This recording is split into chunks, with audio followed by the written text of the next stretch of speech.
Hello friends, how are you all? I'm Valya and today I'm going to discuss our very important process questions of November 2012. So in the child development and pedagogy subject. So today I'm going to start from question number 15. In the previous sessions, we have completed 14 questions from paper 2 and 30 questions from paper 1. So today I'm going to start the word comprehensive in the scheme of CCE. So as we all know, what is the CCE? Continuous Comprehensive Evaluation.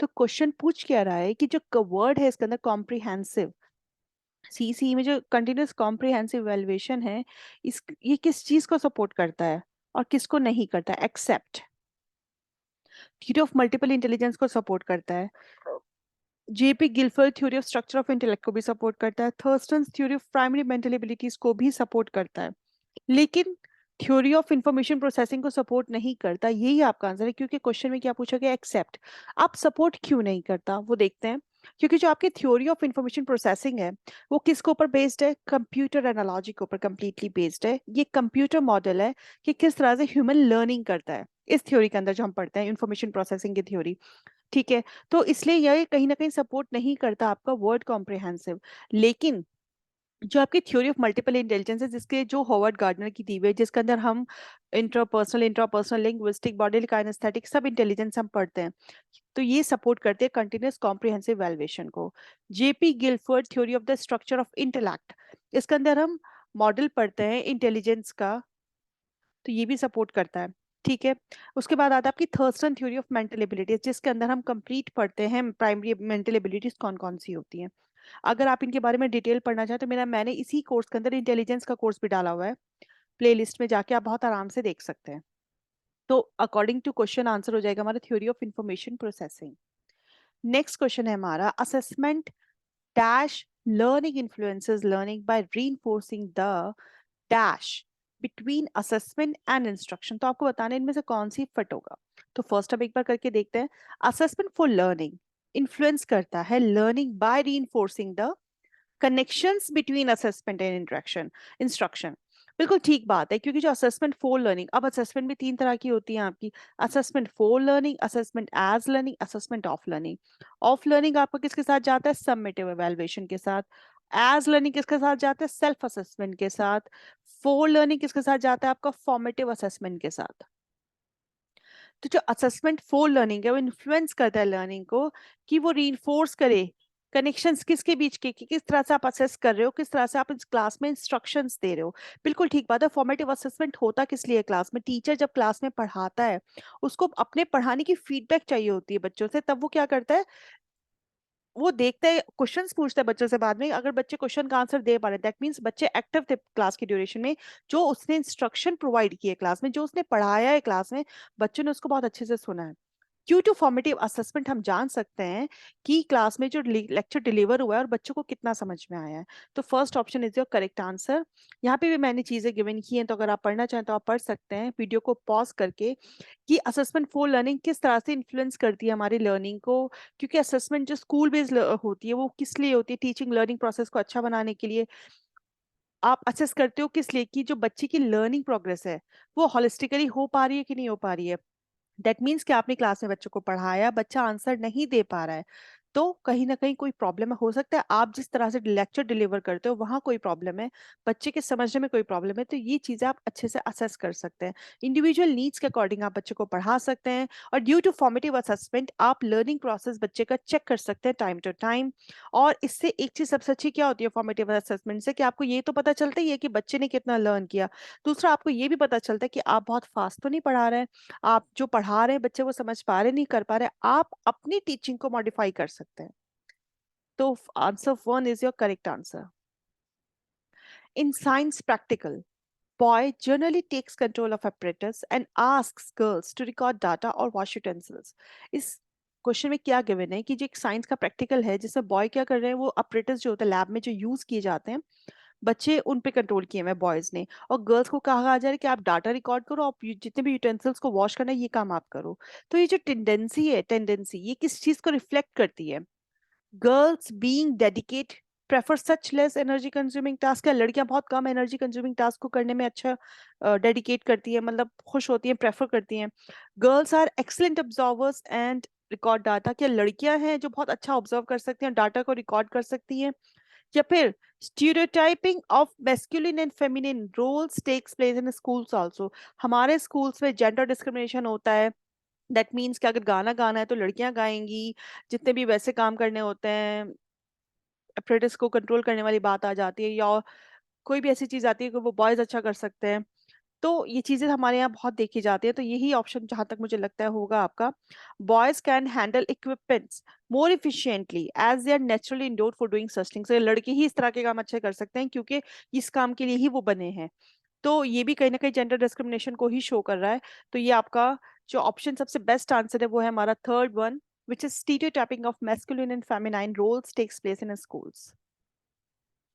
So the next question is how teachers and students dash gender in the classroom. It dash the learning environment. Again आपका fill in the blanks आया है कि कैसे teacher students जो हैं वो construct करें gender को क्लासरूम में, ताकि उसका जो इफेक्ट है आपकी लर्निंग इन्वायरमेंट में, उसका जो इम्पैक्ट है वो एक अच्छा इम्पैक्ट आए.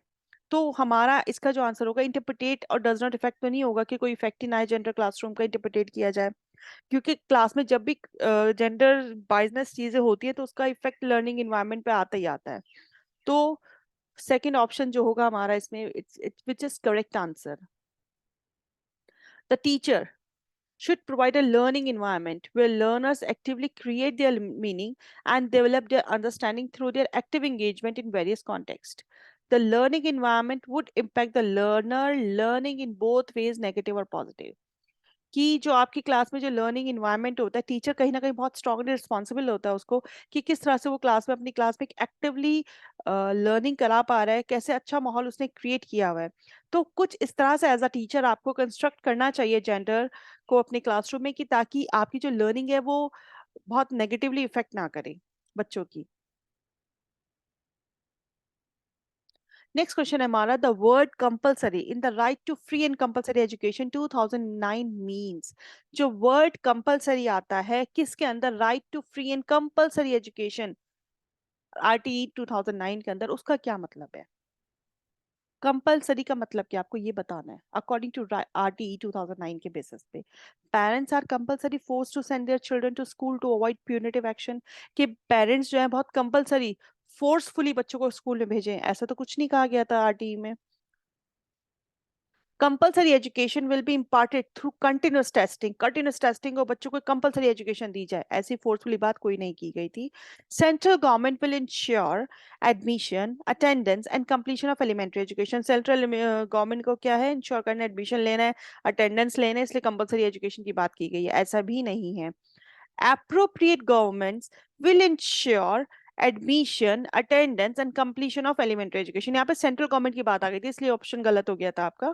अप्रोप्रिएट गवर्नमेंट, जो भी गवर्नमेंट है उनका क्या है कि आप 6 to 14 ईयर्स की एज के बच्चों को एलिमेंट्री एजुकेशन, जो प्राइमरी एजुकेशन जो है बच्चों को दी जाए, ताकि बच्चे एनरोल्ड हो, ड्रॉप आउट्स कम हो, हमारे यहाँ एजुकेशन बढ़े, एलिमेंट्री एजुकेशन को कंप्लीट हो. एटलीस्ट बच्चों के एलिमेंट्री और प्राइमरी एजुकेशन कंप्लीट होनी चाहिए 6 से 14 साल तक के बच्चों के लिए. ये बात कही गई थी आरटीई में, और यही रीजन है कंपलसरी का इसके अंदर. नेक्स्ट क्वेश्चन है हमारा, which of the following principles is not involve in national planning. वो कौन से प्रिंसिपल्स हैं जो लेसन प्लान के अंदर इन्वॉल्व नहीं किए जाते, वो आपको बताना है. जाहिर सी बात है, हम अपने लेसन प्लान में ऑब्जेक्टिव्स तो बनाएंगे, ऑब्जेक्टिव्स भी बनाएंगे, प्लस वो क्लियर भी होने चाहिए, clarity of objectives. And the second one is knowledge of teaching. आप जो भी सब्जेक्ट पढ़ा रहे हैं, अपना सब्जेक्ट कंटेंट की आपके पास कंप्लीट नॉलेज होनी चाहिए. रिजिडिटी ऑफ प्लानिंग, प्लानिंग को लेके आप बहुत रिजिड नहीं हो सकते, आपको अपनी स्टूडेंट्स की नीड के अकॉर्डिंग प्लान करना होता है. तो रिजिडिटी ऑफ प्लानिंग तो बिल्कुल भी नहीं होना चाहिए. नॉलेज ऑफ पीपल्स, बिल्कुल ठीक बात है, आपको अपने क्लास के स्टूडेंट्स की नॉलेज होनी चाहिए, बच्चों की नीड का पता होना चाहिए, बच्चों की स्ट्रेंथ का पता होना चाहिए. उसके अकॉर्डिंग आप अपना लेसन प्लान बहुत अच्छा बना सकते हैं. क्वेश्चन में हमसे नॉट पूछा था, तो उसके अकॉर्डिंग हमारा third one is our answer. What does self regulation of learners mean. आपको बताना है सेल्फ रेगुलेशन लर्नर्स का क्या मतलब होता है. सेल्फ डिसिप्लिन होना, कंट्रोल होना, या एबिलिटी होना कि अपनी लर्निंग को मॉनिटर कर पाए, रूल्स एंड रेगुलेशंस खुद बनाएं, या क्रिएट करे regulations for the students behaviour. देखो सेल्फ रेगुलेशन का मतलब होता है कि सेल्फ रेगुलेट करना, अपनी लर्निंग को मॉनिटर करने की कैपेबिलिटी होना। सिर्फ एकेडमिक लर्निंग की बात नहीं है, मेंटल एबिलिटी की भी बात की जाती है। सेल्फ रेगुलेटेड लर्नर्स जो होते हैं वो सेल्फ मोटिवेटेड होते हैं। They are attempting to gain new skills, knowledge and attitudes to improve their performance। ये बात आ गई हमारी एकेडमिक की, ठीक है। अब बात आती है मेंटल एबिलिटी की। सेल्फ रेगुलेटेड लर्निंग जो होती है कहीं ना कहीं यूजफुल होती है किसमें? अपनी फैमिली लाइफ को इम्प्रूव करने में, अपनी हेल्थ को इम्प्रूव करने में, अपनी फिजिकल रिक्रिएशंस को एंजॉय करना, अपनी आर्ट्स को, अपनी हॉबीज में पार्टिसिपेट करना, अपनी इंटेलेक्चुअल केबिलिटी को इंक्रीज करना ड्यू टू दीज एक्टिविटीज। ये भी हमारा सेल्फ रेगुलेटेड लर्निंग में ही आता है। अब आप कितना अवेयर हैं खुद को लेके, आप कितनी जल्दी डिप्रेस नहीं होते, आप खुद को कैसे मोटिवेट रख सकते हैं, अपने बिहेवियर को कैसे आप अच्छा बनाते हैं। 3 स्टेप्स की बात की जाती है कि एनालाइज करना टास्क को और अपने प्लान करना अपने प्रोसेस को, और उस टास्क के हिसाब से जो आपने बनाया है उसको परफॉर्म करना, और फिर खुद को सेल्फ इवेलुएट करना कि जो आपने बनाया था, जो आपने टास्क अचीव किया है, वो ठीक किया है कि नहीं किया गया। तो सेल्फ रेगुलेशन ऑफ लर्नर से मतलब सिर्फ एकेडमिकल लर्निंग की बात नहीं होती, it's your mental learning also, कि आप अपनी फैमिली लाइफ में कैसे हैं। That means self discipline and control को हम कह सकते हैं self regulation of learners. Next question, and this is the last question of our class. The lab schools advocated by John Dewey were examples of, जो lab schools हैं वो advocate किए गए हैं by John Dewey। इस किस चीज का एग्जाम्पल है? जॉन डेवी ने किन स्कूल्स की बात की थी, किस चीज को वो लैब स्कूल बोलते थे? फैक्ट्री स्कूल्स को, प्रोग्रेसिव स्कूल्स को, पब्लिक स्कूल्स को, या फिर कॉमन स्कूल्स को? जो जॉन डेवी थे वो प्रोग्रेसिव स्कूल की बात करते थे, प्रोग्रेसिव एजुकेशन की बात करते थे। तो उनका जो रीजन था बोलना lab school, that means progressive schools. So this is your answer. So thank you friends, thank you for your attention, stay blessed, enjoy learning, and definitely see you soon with the next video. Bye bye, take care.